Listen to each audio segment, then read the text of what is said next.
from West Tennessee's news channel. This is 7 Eyewitness News at 10.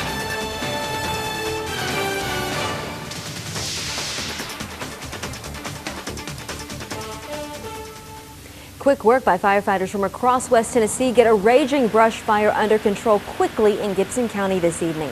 Thanks for joining us. I'm Kelly McAllister. Flames shooting as high as 30 feet into the air charred acres of farmland and sent 2 firefighters to the hospital.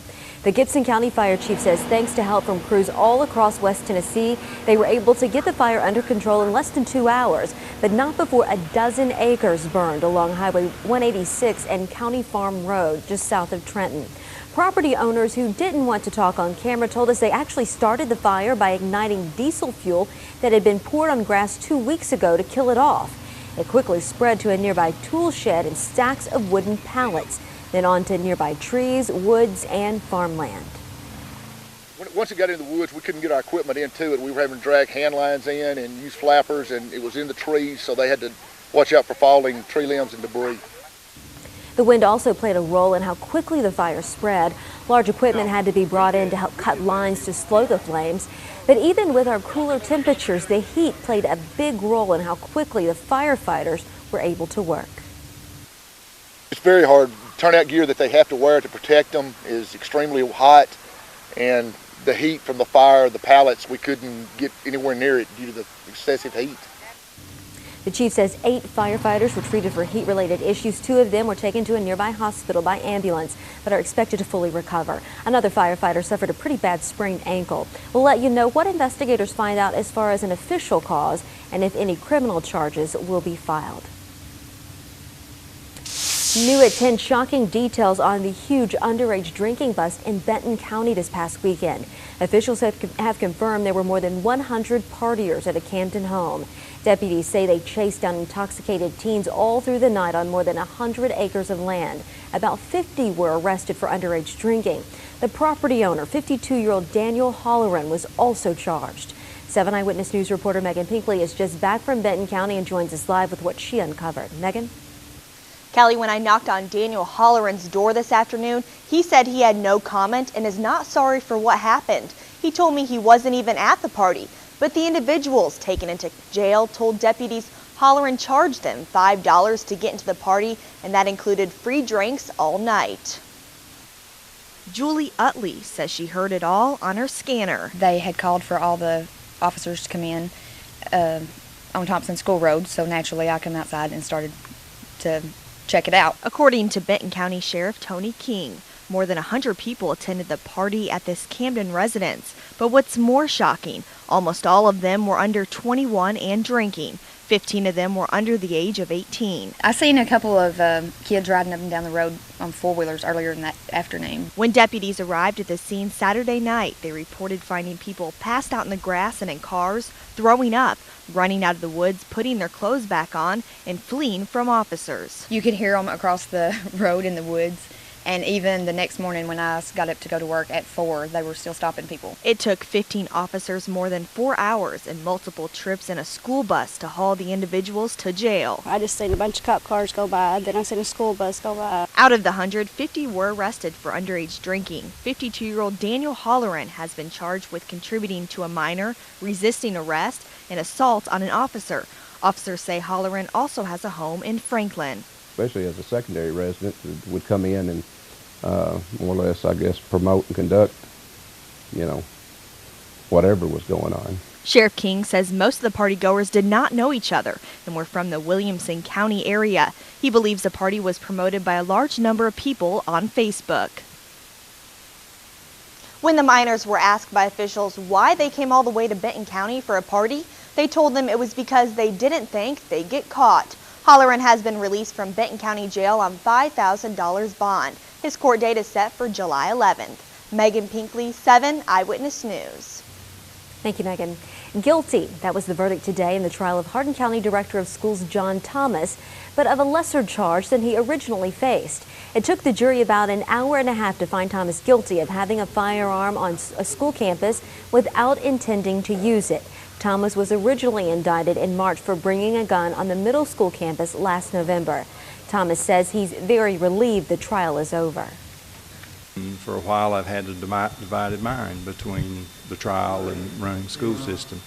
And so now that the trial is over, I can get back to running Hardin County Schools. Thomas's sentencing hearing will be July 10th at 9 a.m.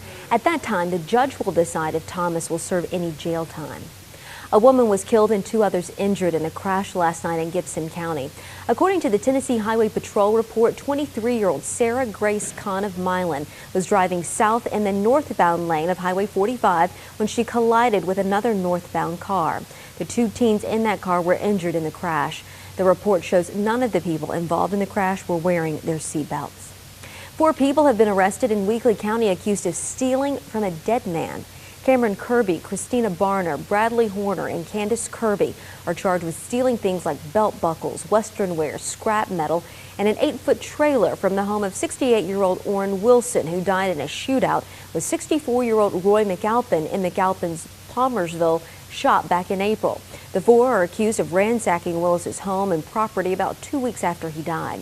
Cameron Kirby, Barner, and a 3rd person, Christopher Payne, also faced charges of stealing everything inside a home in Martin that had been quarantined due to a meth lab.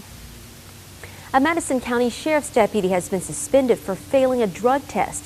The sheriff says 48-year-old Janice Forsythe tested positive for cocaine during a random drug test. Forsythe has been with the department since March 2008 and has a clean personnel record. She has been suspended with pay pending the outcome of an internal investigation. The Madison County Sheriff's Office has a zero-tolerance drug policy that has been in effect since September of 2005.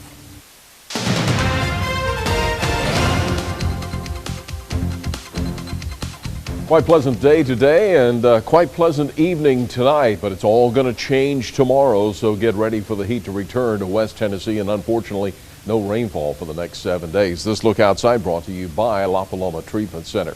Here's the numbers for today, and they were not bad at all. High temperature today was 90 degrees, 70 the low, 89 and 68 are the normals. Record high temperature 103 in 1988 with a record low of 53 in 1974. A look at the rain gauge shows nothing out at the airport or here at the station this year.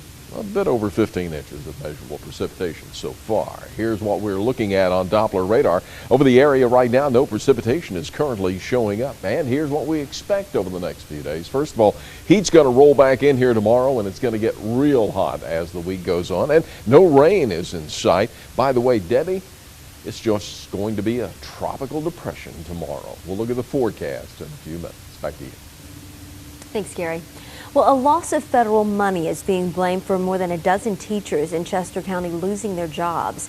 3 full-time teaching positions and 10 full-time teacher aides will not return to class this fall. Also, 3 interventionists were laid off, and a custodial, a maintenance, and a mechanic position were cut. Officials say for the past 2 years, the district has received $600,000 from a federal program called Jobs for Education, but the funding has ended. We don't have the money in the budget. We can't fund those positions, and they're not easy to do, but we have to set priorities, and that's what we've done. PIPKIN tells us she can't remember losing any teacher positions in the last several years. There are 2,800 students in Chester County. The first day of school is August the 1st. With our temperatures expected to stay in the triple digits for days, RIFA is asking for help keeping those without air conditioning cool. RIFA says it's currently dangerously low on fans, as those in need have already visited the agency looking for a way to beat the heat. Right now, RIFA only has 8 fans left, which will be given away on a first-come, first-served basis. The heat isn't stopping outdoor activities this week, but they do have organizers and caregivers taking extra precautions.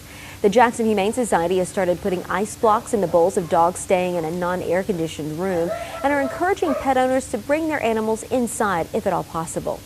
At this local soccer camp, coaches have been setting up shade areas, misting systems, and are planning frequent water breaks. If their face is all over, starting to get real red, not just from the sunburn, but just because of their body temperature, that's something we want to get someone out of the sun right away, maybe just take the break for the rest of the day. Hanna Brothers Soccer Camp says if the heat index reaches 108 degrees, they'll probably cancel for the day. Still ahead, the Supreme Court ruled on Arizona's controversial immigration law, striking parts of it down. Now many are wondering what happens now. And find out why Jackson State Community College is celebrating tonight. That and more when we come back.